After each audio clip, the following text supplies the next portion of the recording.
o que é inovação aberta, quais são os seus desafios e oportunidades e como empresas do Brasil e do mundo têm adotado ela para inovar seus negócios e transformar as suas organizações. Eu sou Henrique Domakoski e esse é o assunto do Papo Aberto de hoje.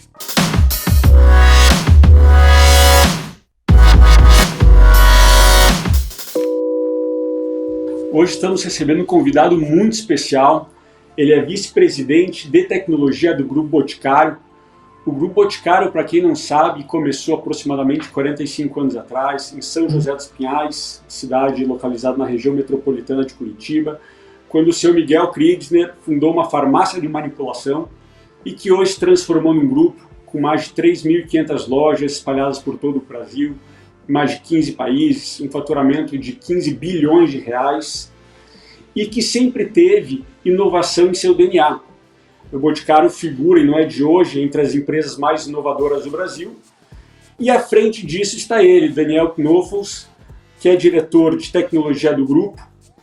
Daniel, seja muito bem-vindo, prazer enorme ter você aqui, dividindo um pouco dessa trajetória, dessa jornada tão desafiadora, que é liderar a inovação e transformação digital num grupo tão importante quanto o Grupo Boticário. Obrigado, Henrique. Super feliz de estar aqui. Esse primeiro episódio, um prestígio aqui. Obrigado pelo convite e espero que seja interessante aqui para todo mundo. A gente está fazendo um trabalho lá com muita dedicação, uma empresa paranaense, falando aqui com uma mídia tão importante para o nosso estado também. Então, muito feliz de estar aqui também. Obrigado. Imagina, a gente que agradece. E Daniel, eu vou começar aqui, se puder contar um pouquinho para nós, né, eu trouxe alguns big numbers aqui do grupo, mas se puder contar um pouquinho para nós a história, né, do grupo, e especialmente a sua história dentro do grupo. A gente falando um pouco antes aqui de começar a gravação, você é um cara que não é de tecnologia, né? Você é um cara que veio da área de negócio, da área de comunicação, e acabou, acho que de tanto reclamar né, da tecnologia de uma forma geral, acabou migrando e assumindo esse papel dentro do grupo. É isso mesmo? É quase isso mesmo. Acho que você está sendo até simpático aqui.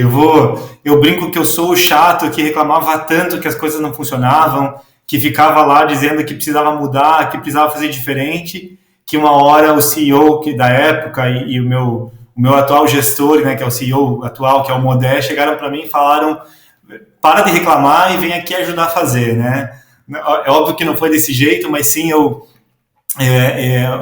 sou formado em comunicação social, sou formado em jornalismo pela Federal do Paraná e nunca fui jornalista, nunca trabalhei como nessa área, mas a minha carreira sempre foi de executivo tradicional de empresa tradicional. O que significa isso, né? Então eu trabalhei na área de comunicação, depois na área de marketing, depois acabei migrando para uma área comercial, fui para Portugal como expatriado do grupo e cuidei da operação de lojas do Boticário em Portugal, na Península Ibérica. Voltei para o Brasil como diretor internacional, depois eu fui diretor de Eudora, cuidei de toda a marca, a unidade de negócio Eudora, e logo em seguida que vim para a tecnologia. Então, toda a minha carreira foi gerindo unidades de negócio, gerindo desenvolvimento de produto, marketing, comunicação, força de vendas, estoque, enfim, né, uma cadeia toda de produto.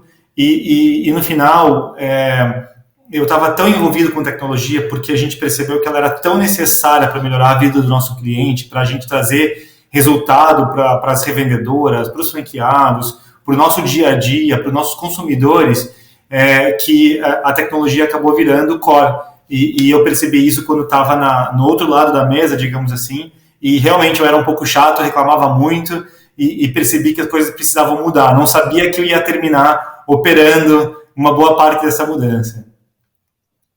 Legal, Daniel, legal, interessante. E aí você puxou um gancho, né? Quando você fala muito de criar valor para o cliente, e hoje a gente fala muito em empresa de tecnologia, né? A tal empresa, a empresa de tecnologia, a outra empresa não é de tecnologia.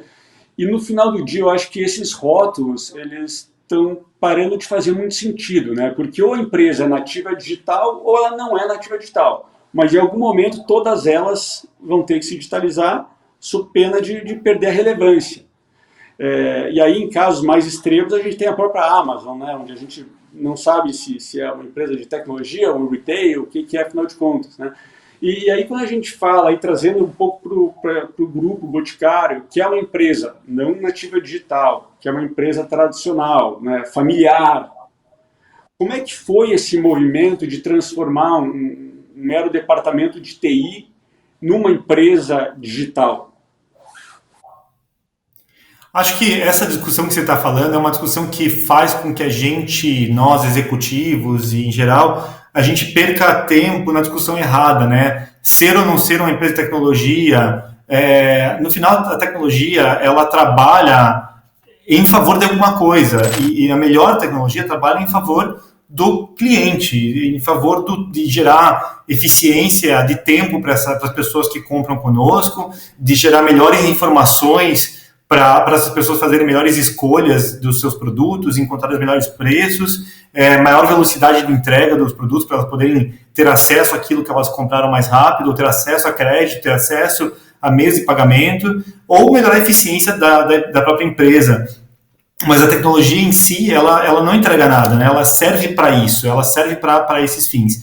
Então, toda empresa sempre vai ter tecnologia, e essa discussão realmente que você falou, o que importa é, ela nasceu digital e ela tem hoje alguns aprendizados, porque ela já nasceu numa outra era digital, ou ela não nasceu digital e tem outros aprendizados, e falta o aprendizado digital, mas ela não nasceu nessa época, ela precisa se adaptar para isso, mas também aproveitar experiências e conhecimentos anteriores, né? No nosso caso, a gente é uma empresa, como você falou, que não nasceu digital, a gente tem 40 e tantos anos de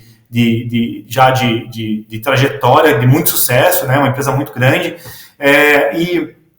e essa pergunta que você falou, né, de como transformar uma área que era uma área de TI, a gente nem chama mais de TI, numa empresa de tecnologia, na verdade, para nós, ela tem dois vieses, né?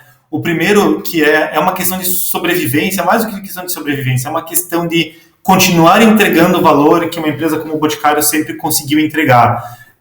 O Boticário sempre foi, não a marca só Boticário, mas também a marca Boticário, que é a nossa original, mas as nossas outras marcas do grupo, como Eudora, Quintus Berenice, todas as nossas marcas, elas sempre foram muito reconhecidas por marcas que pensam no seu cliente, entregam valor, nosso atendimento nas lojas é muito reconhecido, falar com a gente no call center sempre foi elogiado. Então, as nossas marcas sempre foram muito voltadas para o cliente. O que acontece é que, com a tecnologia, as empresas que usaram bem a tecnologia conseguiram servir ainda melhor esses clientes, conseguiram atender ainda melhor, trazer melhores informações. Então, a gente sempre teve o DNA de foco no cliente, mas implementar a tecnologia para focar no cliente era uma coisa que a gente ainda não fazia, porque a gente usava tecnologia para produção, para distribuição, para controle de despesas, para controle de gestão, mas não em prol do cliente, não nesse nível de profundidade que as empresas mais digitais entregam. Então, essa é a primeira grande mudança, é você entender que as experiências digitais elas são tão importantes quanto as experiências de loja, de uso de produto. É tão importante ter uma navegação boa no aplicativo quanto ter a experiência boa de abrir um perfume e a tampinha encaixar, ou a tampinha ter um toque diferente, né? As pessoas hoje entendem a experiência digital como uma parte muito relevante da experiência de compra. Essa foi uma das primeiras mudanças, e por isso que a empresa deixa de ter uma área de TI para ser uma empresa que usa a tecnologia em tudo. Mas a segunda questão é que, apesar de eu ser uma pessoa que veio aqui reclamando, né, eu falei que eu reclamava que as coisas não funcionavam, que eu queria melhorar, mas eu tive meu trabalho muito facilitado, porque não basta você ter dinheiro para colocar a tecnologia ou contratar uma empresa para fazer um aplicativo para você. O modelo mental, o mindset da empresa tem que estar preparado para isso. O que as grandes empresas de tecnologia têm feito, e que o Grupo Boticário, felizmente, sempre conseguiu ter isso, é ter essa capacidade de pensar no cliente e resolver problemas desse cliente. E isso pode ser com tecnologia ou sem tecnologia. A tecnologia, o que ela faz é acelerar e fazer isso num nível ainda mais personalizado, ainda mais específico. Mas se você não tem uma empresa que tem isso no seu DNA, você não consegue, mesmo com muito investimento, mesmo com muito tempo, fazer isso. Então, foi a parte de uma herança muito positiva que eu tive para poder trazer esse assunto com mais pujança para a empresa. Tive muito apoio da liderança, do atual CEO, do Arthur, fundador, e de um monte de gente que tem feito isso junto com a gente. Legal, Daniel. Tem uma frase do Sam Walton, fundador do Walmart, que ele fala muito isso, né?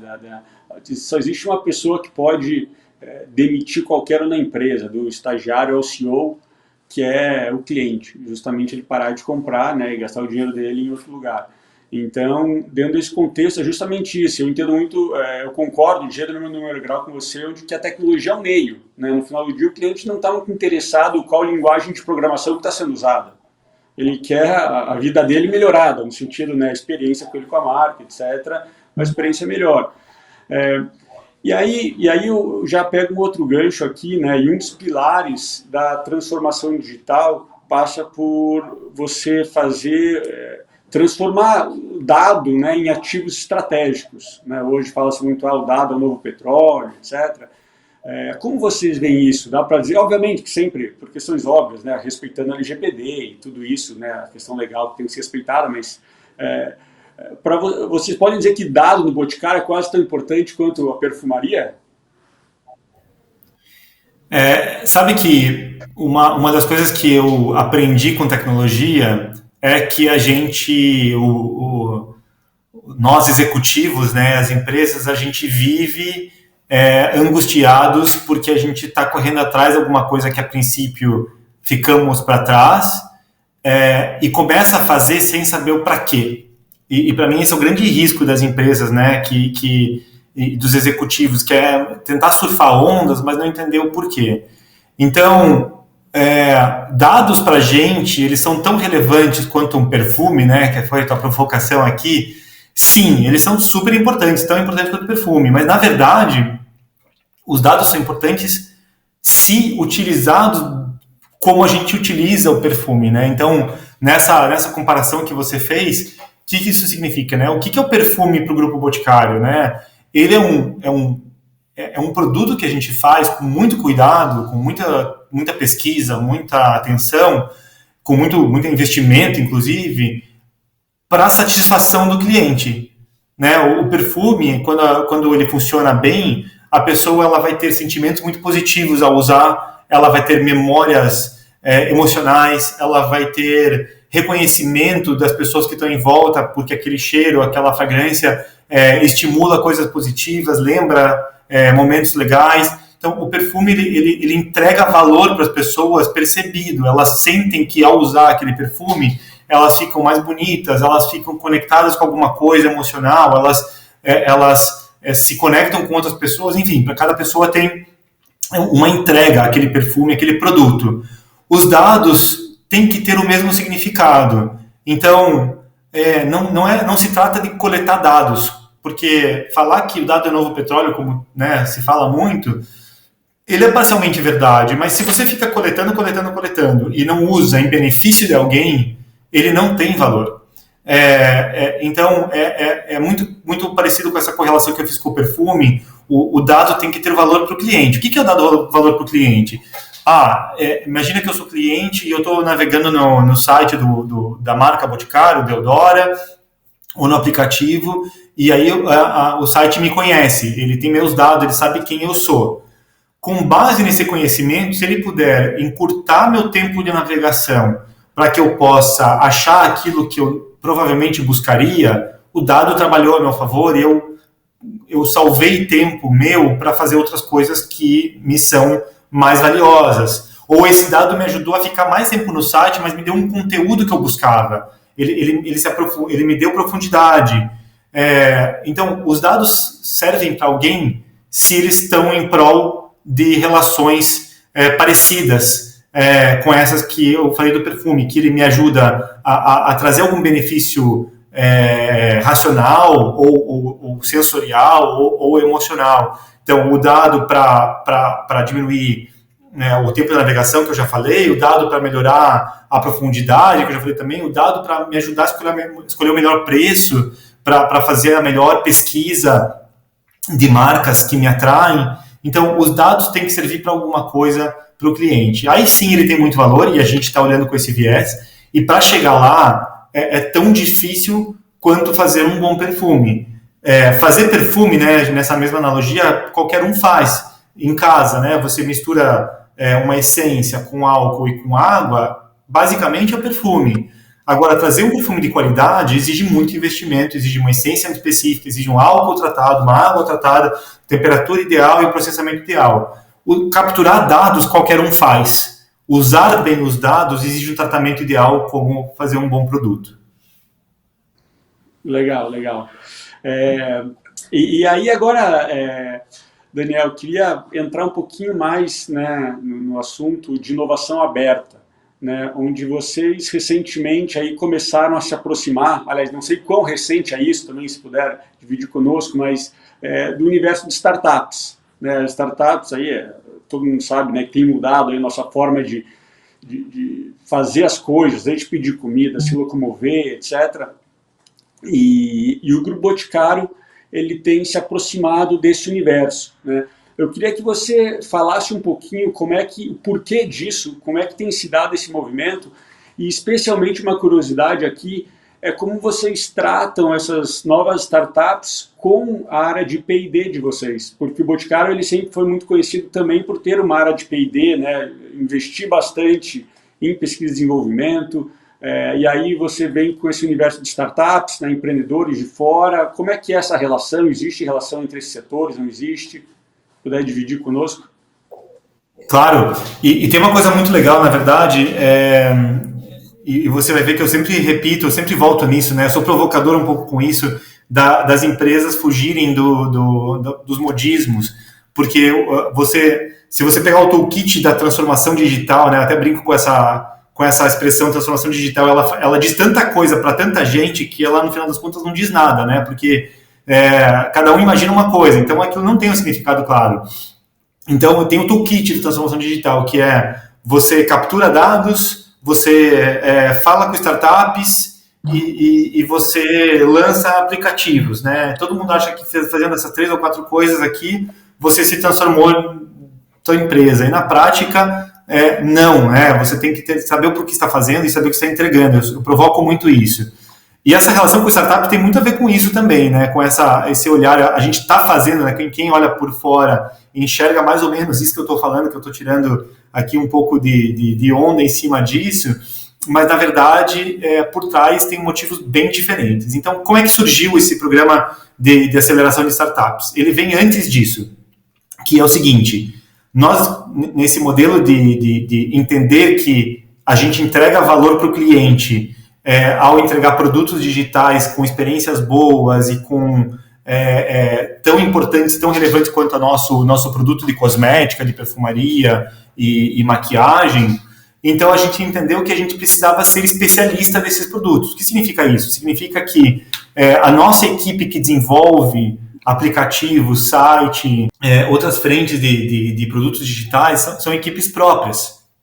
A nossa equipe, assim como tem uma equipe que faz perfume, uma equipe que faz maquiagem, uma equipe que faz corpo, loções, shampoos, etc., a gente tem uma equipe também que cuida do site, que cuida do cadastro, que cuida dos sistemas de entrega. Então, nossos produtos digitais são criados por desenvolvedores que hoje estão em casas e não em empresas terceiras.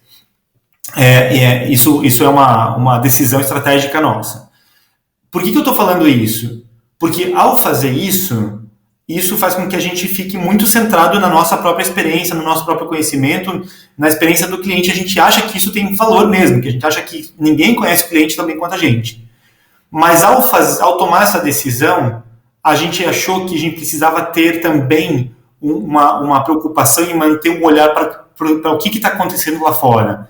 Porque se eu estou investindo tanto aqui dentro, no nosso olhar do nosso cliente, e se eu tiver alguma miopia, alguma lente errada, se me faltar algum dado, alguma experiência específica. Então, como é que eu posso manter minha temperatura e saber o que está acontecendo lá fora se eu tiver que capturar ou não conseguir capturar tudo aqui dentro? E a gente entendeu que a relação com startups era a melhor solução, já que elas estão ali normalmente para desafiar o status quo, normalmente para pegar e tentar fazer coisas diferentes em cima daquilo que hoje é feito de um jeito e fazer de outro jeito. Então, o programa de aceleração vem para convidar essas empresas a nos desafiar, a nos apresentar novos modelos de fazer as coisas e também, claro, tem um lado muito empreendedor nosso, que a empresa ela gosta de inovar e gosta de empreender. Então, estar perto de novos empreendedores, estimular isso, seja para que eles cresçam, para o Brasil ter um ecossistema de empreendedorismo maior ainda, ou para trazer para perto da nossa iniciativa através de investimentos, através de relações comerciais, foi assim que surgiu o GB Ventures. Então, o programa surgiu para fazer uma espécie de hedge entre os investimentos externos e investimentos internos, e nesse hedge a gente tem dois olhares. O olhar de parceria com essas empresas, que pode ser uma parceria através de investimentos ou através de relação comercial, ou o olhar de ajudá-las a dar certo e a prosperar no mercado, mesmo que não seja com a gente, mas porque esse mercado a gente quer estimular, a gente entende que tem valor e vai fazer com que essas empresas sejam mais relevantes ou tenham mais chance de sucesso. Então, o GB Ventures, ele abriu seleção, ele é uma aceleradora na prática, ele abriu a seleção no final do ano passado, a gente teve umas 180 inscrições, selecionamos 13 empresas que foram as finalistas. Elas são empresas de varejo, beleza, a gente chama de retail tech, né, de empresas de tecnologia de varejo, beauty tech de beleza, e também empresas de consumer, que a gente está olhando comportamento de consumidor em geral. E essas empresas estão em estágio muito, muito inicial. São empresas, às vezes, de 3, 4 pessoas, no máximo até 15, 20, 30 pessoas, as empresas maiores que estão na nossa aceleradora. Então, nessa fase de provar valor em cima dos seus produtos iniciais que elas já criaram e precisam agora testar em ambiente grande. Só para fechar, né, qual que é o valor que essas empresas têm com a gente, além de, obviamente, a gente poder fazer parcerias comerciais e investir, mas eu brinco que o Grupo Boticário é um parque de diversões, porque a gente tem indústria, a gente tem distribuição, a gente tem P&D, e a gente tem canal, e-commerce, loja, a gente tem de tudo. Então, várias empresas podem usar pedaços nossos aqui para ter mais tração e mais desenvolvimento. E o P&D que você perguntou é um deles. O P&D faz parte disso e algumas empresas a gente está ajudando a melhorar os produtos, a testar em escala maior. A gente usa nosso laboratório também como parte da aceleradora para eles. Legal. Sabe que, dividindo aqui um pouco a minha experiência em relação a isso, eu sou fundador, junto com a minha esposa, de uma startup chamada Troc, né? E hoje é a maior plataforma de moda circular do Brasil e foi recentemente adquirida pelo Grupo Arezzo. E a experiência tem sido muito rica, porque a minha esposa continua, né, à frente da companhia, a CEO da companhia, Luana Toniolo, mas acredito que a experiência tem sido muito rica, tanto para, obviamente, para a Troc, né, porque tem todo o Grupo Arezzo, né, enfim, todo o suporte, todo o know-how, toda a expertise, todo esse parque de diversões que você brincou aqui, né? Mas também para a organização, para o Grupo Arezzo, também é interessante você respirar novos ares, né? Você ter parece que essa oxigenação de inovação, de empreendedorismo, faz bem também para os dois. Então, desde que feito de maneira correta, e aí você bem falou, né? Esses buzzwords, transformação digital, tem o toolkit lá que basicamente fala tudo e não fala nada. E você tem que saber como fazer. Mas se você faz da maneira correta, obviamente, entendendo quais pilares, né, a organização quer trazer, se aproximando de startups, etc., onde que a startup se encaixa dentro da estratégia da organização, eu acho que é muito benéfica para ambos os lados, né? Sou muito otimista em relação a isso e fico feliz em ver também que o Boticário tem feito um trabalho muito legal nessa direção. E aí, sabe desculpa te interromper aqui, mas só para te dar ilustrar um pouco o que você está falando, uma das coisas que a gente já sabia, mas que ficou muito engraçada e muito evidente no nosso programa de aceleração, a gente teve várias conversas com gente do mercado, com pessoas muito relevantes aqui da própria empresa. Uma delas foi com o nosso CEO, Fernando Modé, o Arthur, né, que era CEO até pouco tempo atrás e obviamente faz parte do board e é sócio da empresa, e o Miguel, fundador e também sócio da empresa, e foi líder por muito tempo. Eles tiveram um momento dessas startups falarem quase 2 horas com eles, uma troca de experiências. E claro que a gente tem essa vontade de oxigenação e conhecer um pouco do que você falou e que eu comentei antes também, mas o engraçado foi que o sonho dessas empresas é ter os nossos problemas também, né? E isso que é legal, né? A gente quer ser mais rápido, a gente quer buscar novas ideias, a gente quer fazer de um jeito diferente, quer ser mais informal e etc. E faz parte da renovação das empresas maiores, mas as empresas que estão no começo, elas querem ter os problemas das empresas grandes, elas querem ter a escala que a gente tem e ter que discutir o que faz com esse caixa, com esse investimento. Então, o legal é que a gente costuma, até porque isso rende muita palestra, isso rende muita notícia, a gente costuma polarizar as coisas, né? As startups, as grandes empresas e não sei o que mais, e no final são estágios diferentes de evolução e que podem ter trocas muito ricas, e que todo mundo, um quer ser um pouco do outro sempre, né? E é isso que faz a roda girar. É interessante, né? Tem um livro, eu fiz recentemente um curso de transformação digital em Colômbia, e o David Rogers, que é uma das sumidades aí no assunto, ele tem um livro chamado Playbook da Transformação Digital. E ele fala, uma das passagens, justamente isso. Ele falou, isso aqui não é um jogo de startup contra a empresa tradicional, né? Na verdade, é um jogo entre quem consegue entender o mundo que a gente está vivendo, né? As mudanças que estão ocorrendo na sociedade, tecnologia, etc., e tirar proveito disso.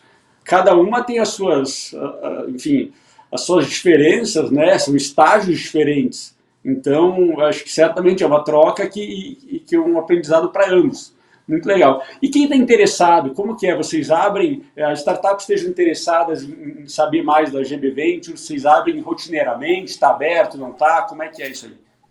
A gente fez primeiro programa beta, que foi agora, a gente chamou até ele de versão 0, né, porque a gente queria poder aprender e corrigir no meio do caminho. Essas startups, elas apostaram junto com a gente, e o programa está terminando esse mês, esse é o último mês, e a gente vai sim abrir um segundo batch, uma segunda rodada desse programa nos próximos meses. Tem o site gbventures.com.br. Por enquanto a gente não tem a data confirmada ainda, mas no segundo semestre, nas próximas semanas ou mês no máximo, a gente vai comunicar já qualquer nova data, formulário para inscrição e como fazer parte desse programa. Na verdade, o GB Ventures é um programa, mas ele está dentro de uma área, e essa área mantém relacionamento com startups não só no programa, é uma área que ela tem o grande objetivo de ser um canal de entrada para esse relacionamento com toda a empresa. É a primeira área de contato com as startups para a gente fazer um hub e distribuir e falar, putz, acho que você está no momento de aceleração, vem para o programa. Você está no momento de fazer parceria, vou te colocar em contato com alguma área. Olha, você, para a gente, talvez a gente hoje não faça sentido essa relação, mas eu vou te colocar em contato com alguém. Então, é uma área que cuida dessa relação com startups, e o contato também está lá no site, gbventures.com.br. E o que vocês olham, né, nos empreendedores, enfim, nas startups que vocês selecionaram, né, essa é a primeira pergunta, e também dentro da mesma pergunta, qual foi as lições aprendidas desse primeiro estágio que vocês eventualmente vão corrigir para esse segundo lançamento, ou se deu tudo certo, vão replicar só? Nos empreendedores, quando a gente busca startup, a gente começa buscando o que elas estão resolvendo, qual que é o problema que elas estão endereçando. Depois a gente olha que tecnologia elas estão colocando para resolver esse problema, qual foi a solução que elas encontraram e mede o nível de inovação ou de revolução ou evolução que essa tecnologia faz. E depois a gente olha os empreendedores. Então, na primeira parte é a mais importante. Para a gente importa muito o que essa empresa está endereçando. Qual que é o problema que ela quer resolver? Isso para a gente é mais importante do que o empreendedor e a tecnologia. Vou falar já disso, mas saber e estar alinhado que aquele é um problema que a gente considera um problema não resolvido ou que exige melhoria e que tem alguém trabalhando em cima dele, isso para a gente é mais importante. Então, qual que é o foco dessa startup?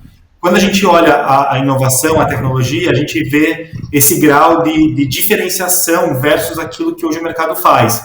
Eles entregam a resolução desse problema de algum jeito diferente, melhor do que é feito hoje, mais adequado ao cliente, mais barato, ou mais rápido, ou com algum benefício que é integrado àquilo que é feito hoje. Então, a gente olha isso para entender que sim, eles resolvem um problema, e sim, esse problema é feito de um jeito muito melhor do que é hoje, e que, se escalado, pode mudar muito o jeito com que a sociedade e nossos clientes se relacionam. E, por último, a gente olha aí sim para o empreendedor, e nas entrevistas a gente tenta entender, essas pessoas têm experiência nisso? Não é que precisa ter experiência corporativa, mas ela se relaciona de verdade com aquele problema? É relevante para ela? É uma coisa que ela vive na pele, ou que já viveu na pele, para ter propriedade sobre aquilo, ou ela está olhando uma oportunidade de negócio? A gente não quer alguém que só nela, né? Um dado do mercado de negócio. A gente quer alguém que in the game, né? Que entenda, na verdade, qual que é o problema. Então, a gente olha para o empreendedor para ver qual que é a experiência, a relação dessa pessoa com esse problema e a vontade de resolver. E, obviamente, aí sim, as capacidades técnicas, a experiência que a pessoa tem, as vivências que a pessoa tem que ajudam a chegar lá. Mas é menos sobre qualificação técnica e é mais sobre representar de verdade a possibilidade de resolver esse problema. Interessante. Esse é um ponto muito, muito interessante, porque, de fato, isso acaba se confundindo um pouco até com o propósito da pessoa, né? Quando é uma dor que dói nela. Aí o empreendedor... Isso faz muita diferença, porque o modelo, entre aspas... Mais, né? Você aguenta levar mais porrada, vamos dizer assim, e seguir... Você aguenta mais do que você aguenta mais, você entende... a gente acredita muito que, diferente do que era no passado as empresas buscavam informação, benchmark, referência, para ter novos projetos e novas ideias, porque a informação não era tão disponível, era difícil de saber o que está acontecendo nos Estados Unidos, o que está acontecendo na Europa. A gente viajava o mundo inteiro para tentar achar a tendência que vai levar a um comportamento diferente. E depois executar era passado para o, entre aspas, operacional. Só que o mundo altamente conectado, todo mundo sabe o que acontece hoje com muita velocidade, e eventualmente as pessoas sabem o que acontece antes das empresas saberem. As tendências já aconteceram porque eu estou copiando o comportamento de alguém que está lá na China, que está lá na Coreia, e está tudo passando rapidamente pela internet. Então, quem ganha o jogo é quem executa melhor e mais rápido, e não quem tem a melhor ideia ou a melhor referência. A execução para a gente é muito importante, e isso leva para o perfil do empreendedor. Só olhar um dado e tirar uma boa conclusão é legal, mas não é suficiente. E a pessoa viver o problema e entender, e viver aquela dor e entender, faz com que ela seja uma melhor executora. Ou não é garantido, mas a probabilidade de ela ser uma melhor executora porque ela viveu aquilo é muito maior. Então, é claro que a gente vai buscar pensamento estratégico, experiência, tudo isso é muito legal. Mas para a gente importa muito a pessoa fazer parte, e aí sim, isso mexe com o propósito, né? Porque se eu tenho aquele problema, se eu tenho aquela dor, eu quero resolver. A gente tem algumas startups, uma delas que a gente fala bastante é a FeelLube, que é uma startup fundada por uma menina, a Marina, que ela faz produtos para produtos íntimos femininos, produtos para sexualidade e íntimos femininos. Ela traz a história dela, de quem procurou esses produtos, de quem procurou a solução, procurou o conteúdo e não encontrou, de quem passou por uma geração onde esses temas eram tabus e não pôde, na idade que ela esperava, ter acesso às melhores referências. Então, quando ela decide fazer parte disso, decide endereçar isso, ela parte do viés do cliente. Ela era a pessoa que estava no target, ou representa uma parte importante desse target. E isso muda como ela concebe o produto, como ela concebe a comunicação e como ela concebe a execução toda a partir dali. Eu peguei o exemplo da Marina, mas isso acontece com todas as startups que a gente selecionou e com as que a gente quer se relacionar. Muito legal, né? Isso acho que me faz lembrar um outro artigo da Harvard Business Review, um pouco antigo até o artigo, mas muito interessante. Ele fala Execution as a Strategy, ou coisa que vale, mas assim, a execução como a melhor estratégia, né? E fala um pouco quem ganha o jogo, quem executa melhor, né? Ele compara lá, se você pegar a estratégia de duas grandes organizações e trocar, provavelmente, se ele faz a provocação, provavelmente não vai mudar muito, né? Sabe, a gente fala muito isso, é muito fácil falar, é muito difícil praticar, porque o mercado, nos últimos 20 anos, as grandes empresas, elas contrataram grandes consultorias que tinham frameworks muito parecidos, e você pega aquele framework e ele é igual em todas as empresas, e todo mundo vai ter uma visão, missão, valores, todo mundo vai olhar para o mesmo mercado, vai ter a mesma segmentação, porque os dados disponíveis vão levar a estratégias muito parecidas. Mas se as estratégias, se os dados são iguais, se os frameworks são iguais ou são muito parecidos, o que muda? Muda como cada um aborda aquele problema, a não ser que seja uma commodity e aí realmente não tem diferenciação. Mas quando você tem diferenciação, a diferenciação vem pelas sacadas, pelos detalhes, pela execução, e isso vem pela velocidade, pela velocidade, exatamente, e isso vem de quem está ali no problema, e quem está ali no problema não é a pessoa que está desenhando o slide ou que está fazendo milhões de cruzamentos de informação no Excel. É a pessoa que, claro, ela vai ter os dados, ela vai ter a visão estratégica, mas ela está lá usando o produto, falando com o consumidor, recebendo feedback. Acho que tem um jeito de você enxergar isso muito bem. Você entra na Google Play ou na App Store da Apple e você vê aplicativos que fazem exatamente a mesma coisa, um com nota 5, 4.9, 4.8, outro com nota 2. E esses aplicativos fazem a mesma coisa. Mas um conseguiu fazer isso com uma experiência incrível e o outro conseguiu trazer um monte de problema para quem baixou.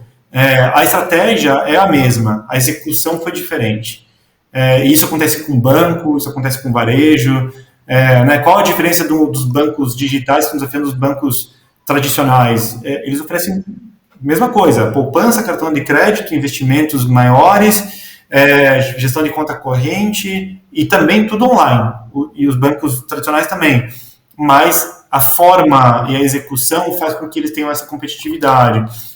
Então, a estratégia, ela está muito disponível hoje, né? O conteúdo está disponível. Não que não seja importante, é importantíssimo discutir estratégia, mas é mais importante conseguir executar essa estratégia e adaptá-la ao longo do tempo e dos aprendizados e não buscar a grande diferenciação através de um pensamento incrível. Eu brinco, para fechar aqui o comentário, eu brinco que eu não acredito, e a gente não acredita no grupo, em professores pardais. Né, daquele momento eureka que eu acordei, eu sou genial, e eu acordei com aquela ideia incrível que ninguém mais teve. Todo mundo tem uma boa ideia num bar, né? Eu brinco também que a coisa mais comum, hoje menos, né, por causa da pandemia, mas é as pessoas se juntarem num bar e começarem a falar, mas por que ninguém inventou um aplicativo que faz XYZ? Mas você vai embora para casa e não faz aquele aplicativo. Mas quem faz é que consegue depois ter a diferença e ganhar aquele cliente, né? Sabe que quando a gente conta um pouco a história da Troc, né, que eu mencionei, que é a startup que eu fundei com a minha esposa, e isso, né, falou, não, minha startup faz isso, tal. Sabe que eu tive uma ideia igual a essa. Né? Tudo bem, um pouco disso, né? Teve a ideia, mas... Né, não, acho que o grande desafio é eu cansei de ouvir isso de startups e até de empresas grandes falando, nossa, mas lembra que eu comentei que o Boticário podia fazer aquilo? Legal, mas fazer que é difícil, né? Então, e as pessoas, acho que eu ainda um dia vou parar para estudar antropologia para entender por que a gente valoriza tanto ainda a ideia. Eu acho que tem ainda um resquício do passado onde a gente acreditava que criatividade era tudo, era suficiente. Criatividade é muito importante, mas ela não torna nada real, né, sozinha. E o que essas empresas nativas digitais nos mostraram é que o tornar real é o que gera valor, no final das contas, né? Eu tenho certeza absoluta que em algum momento alguém no passado discutiu que eu podia entregar livro ou presente em 1 hora na casa de alguém, e a ideia deve ter acontecido muito antes da Amazon, Rappi ou qualquer outra, ou até o Boticário que entrega hoje nessa velocidade fazerem. Mas quando criar as condições para você entregar em 1 hora um presente na casa de alguém que é difícil, né? A ideia não é tão genial assim, né? Geralmente as ideias geniais não são as que emplacam, né? As ideias mais simples que são as que fazem a nossa vida ser melhor e que fidelizam, né? Comprar com um clique é uma ideia relativamente simples depois que você enxerga a ideia, mas fazer funcionar, comprar com um clique, que é difícil, né? Então, eu realmente eu posso passar horas falando sobre isso e eu tenho uma aversão muito grande aos atiradores de ideias. Eu adoro discutir ideias boas, mas eu gosto muito mais de depois da discussão, a gente escolher uma ideia para executar. Acho que as empresas seriam melhores, mais rápidas, as pessoas seriam menos frustradas de achar que a ideia foi executada por alguém, e o país cresceria mais rápido também se a gente estimulasse mais a execução. Sem dúvida. E aí a gente entra um pouco nisso, né?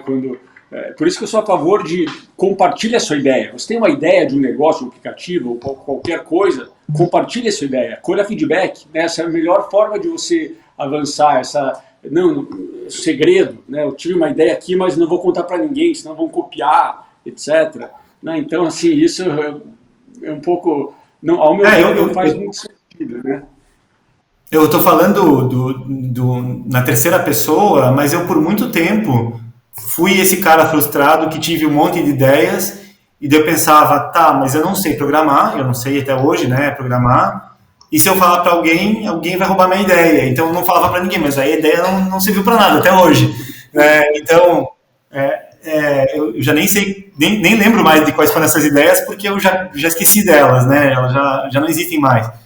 Então eu tenho certeza que esse mundo colaborativo, que é outra palavra da moda que todo mundo fala, ele é uma mistura de competências que uma pessoa sozinha não consegue ter.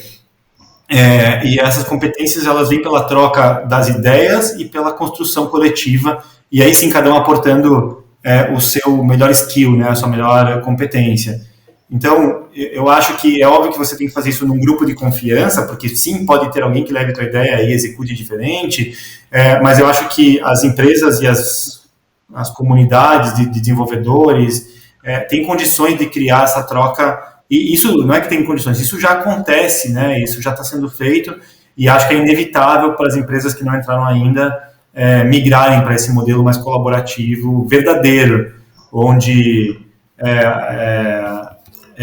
a Apple é cliente da Samsung e vice-versa, né? E não tem como... né? A famosa competition.